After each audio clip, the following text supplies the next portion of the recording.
ਤੇਰਾ ਕੀ ਨਾਮ ਹੈ? मरियम रानी। ਅੱਛਾ ਮਰੀਮ, ਕੀ ਕੰਮ ਕਰਦੇ ਹੋ ਤੁਸੀਂ? मिट्टे पाते हैं। ਅੱਛਾ और मेरी बहन है छोटी, सारा दिन थक जाती है और सुबह सुबह उठ के जब इसको उठाते हैं ना तो कहती है मुझे तो उठना ही नहीं, मुझे नींद आ रही है, मुझे सोना है।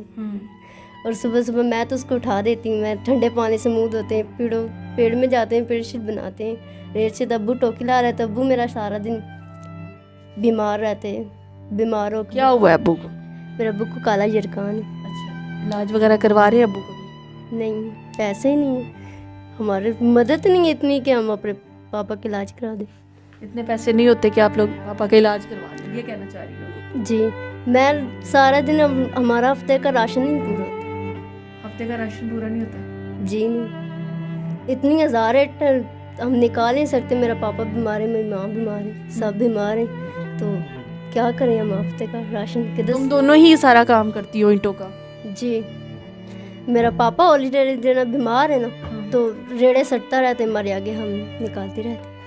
पापा मिट्टी फेंकते हैं जी तो तुम लोग ईंटें निकालते? जी, बहुत थोड़ी ईंट निकाल लेते हैं, तो हफ्ते का 500 6,000 आ जाते, तो 500 या 6,000? 6,000। 6,000 पे कमाते हो? हाँ, और आधा बिजली का कोठी का बिल वो रख लेते हैं, तो नहीं पूरा तुम्हारा राशन। कमरे का बिल और ये कमरे का किराया और बिल 3,000